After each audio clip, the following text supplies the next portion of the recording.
क्या आप जानते हैं कि हमारे देश में असफल लोगों की संख्या कितनी है? आप क्या यह भी जानते हैं कि सफल लोग कितना है?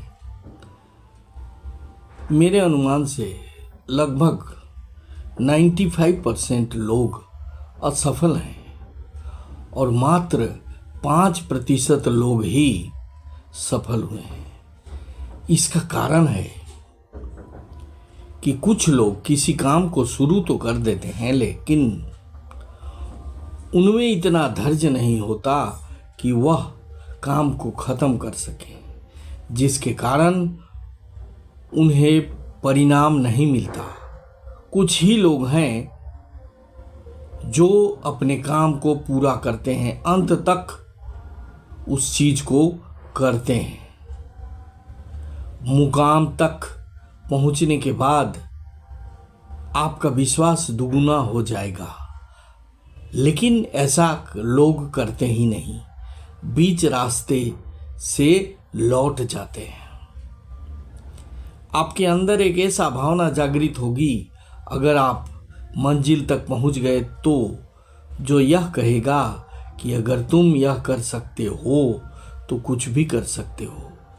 कार्य को बीच में छोड़ देने से आप ग्लानि महसूस करेंगे। कार्य को समाप्त करना बहुत ही महत्वपूर्ण है। आज के समय में नामुमकिन कुछ भी नहीं है।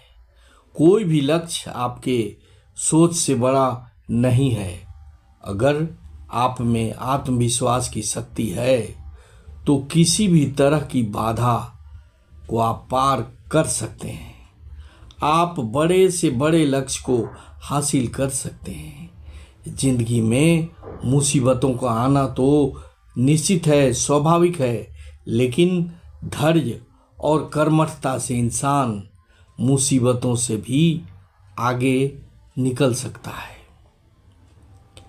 बीच रास्ते से लौटने का कोई फायदा नहीं, क्योंकि लौटने पर आपको उतनी ही दूरी तय करनी पड़ेगी जितनी दूरी तय करने पर आप अपने लक्ष्य तक पहुंच सकते हैं।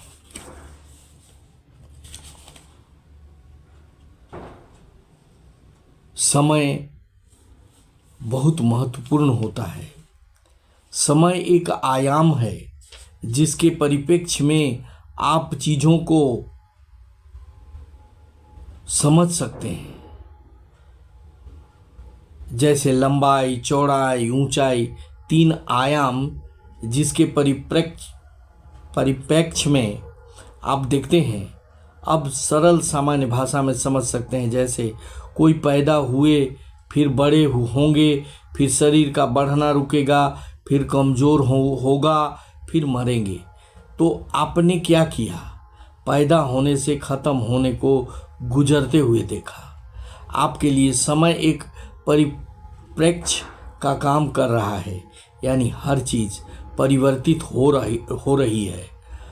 उसका बनना, बिगड़ना, विघटन होना, समय का आधार हमारी सोच है। जैसे कि आइंस्टीन ने कहा है कि अगर आप गर्लफ्रेंड को किस करें तो आपको 1 घंटे 1 मिनट के समान लगेंगे, लेकिन आपको गर्म तवा पे बैठने को कहा जाए तो आपको वही 1 मिनट आपको 1 घंटे जैसा लगेंगे। गतिशील समय नहीं है, गतिशील ये संसार है, क्योंकि हम बदल रहे हैं। हर चीज़ अपने मूल स्वरूप से अलग परिवर्तित हो रही है। समय इन चीज़ों को देखने का एक माध्यम है। जैसे आप ट्रेन में बैठे हैं, तब आपको बाहर हर चीज़ चलती हुई दिखाई देती है, लेकिन वास्तव में चलता कौन है? रेल या ट्रेन या बस चलती है। बाहरी सारी चीज़ें तो स्थिर हैं। समय की व्याख्या काफ़ी मुश्किल काम है। समय के चक्र पर चलते रहना ही हमारा जीवन का उद्देश्य होना चाहिए।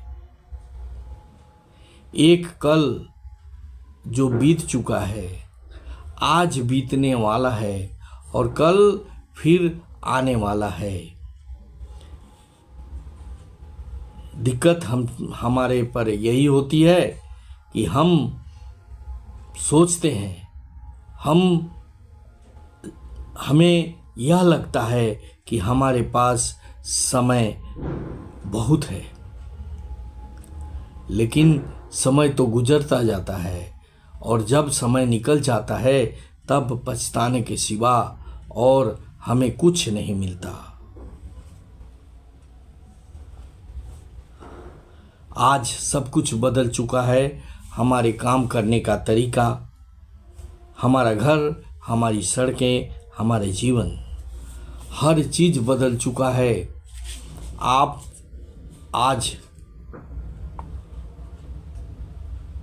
कहीं भी मिनटों में जा सकते हैं, घंटों में विदेश तक जा सकते हैं।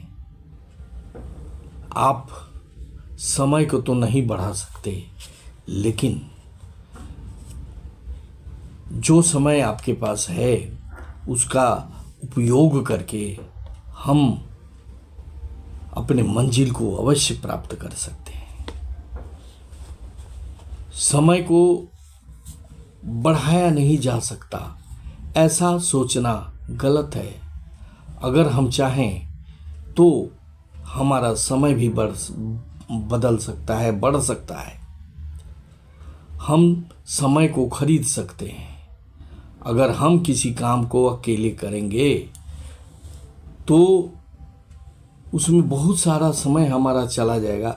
अगर हम उसी काम को दूसरे के जरिए करवाएंगे तो वह काम, कई घंटों का काम 1 घंटा में हो जाएगा और हमारा कई घंटा बच जाएगा। इसलिए हमें समय के बारे में ज़्यादा सोचने की ज़रूरत नहीं है। समय हम खरीद सकते हैं। समय खरीदने का मतलब मेरा ये है कि अगर हम अपने से ही सारा काम करते चलें तो हम कुछ नहीं कर पाएंगे। इसलिए हमें अन्य लोगों का भी मदद लेना ज़रूरी है। अगर उनकी सहायता लेंगे तो हम अपने कामों को कई घंटे पहले ख़त्म कर सकते हैं और दूसरे काम में अपना हाथ बढ़ा सकते हैं। इसलिए सोचना है कि हमें आखिर करना क्या है, हमारा लक्ष्य क्या है, हमारा उद्देश्य क्या है, हम कहाँ तक पहुँचना चाहते हैं, हम कितनी दूर तक जाना चाहते हैं, क्या प्राप्त करना चाहते हैं। जितना बड़ा लक्ष्य होगा उतना ही बड़ी सफलता मिलेगी। लक्ष्य को छोटा रखेंगे तो सफलता नहीं मिलेगी। आज विद्यार्थी सिर्फ पास होने के लिए पढ़ते हैं, उनके पास कोई लक्ष्य नहीं होता और इस भीड़ भरी दुनिया में वो भटकते रह जाते हैं। यह दुनिया एक महासागर की तरह है जहाँ पर अगर किसी जहाज को कोई लक्ष्य निर्धारित न हो तो वह उस महासमुद्र में भटकता रह जाएगा, घूमता रह जाएगा और एक दिन उसी में खो जाएगा। यही हमारा जीवन में भी होता है। हम देखते हैं निरुद्देश्य, बिना लक्ष्य के हमारे विद्यार्थी, हमारे लोग चलते रहते हैं, उनको काम नहीं मिलता, वे बेरोजगार रहते हैं और इस जीवन में भटकते रह जाते हैं, भाग्य को कोसते रह जाते हैं कि हमारे लिए सरकार ने कुछ नहीं किया, हमारे माँ बाप ने कुछ नहीं किया, हमारे भाई बंधुओं ने कुछ नहीं किया। ये सारी सोच सोच कर वो मानसिक पीड़ा में पहुंच जाते हैं, उनको डिप्रेशन हो जाता है। अधिकांश लोगों के बारे में हम लोग यही देखते हैं। लेकिन हमें सोचना चाहिए कि समय जब से आप जागते हैं उसी समय से शुरू होता है। आपने पीछे क्या किया क्या नहीं किया उसके बारे में न सोचें। आने वाले भविष्य में लक्ष्य बनाएं, लक्ष्य को लिखें और उस लक्ष्य को प्राप्त करने के लिए जो रास्ते हैं उस रास्ते के लिए प्रशिक्षण लें, ज्ञान लें और उस पर चलने की कोशिश करें। मंजिल अवश्य मिलेगा। आप अपने जीवन के बारे में क्या सोचते हैं कमेंट में अवश्य लिखेंगे और इस वीडियो को शेयर अवश्य करेंगे। Thank you very much.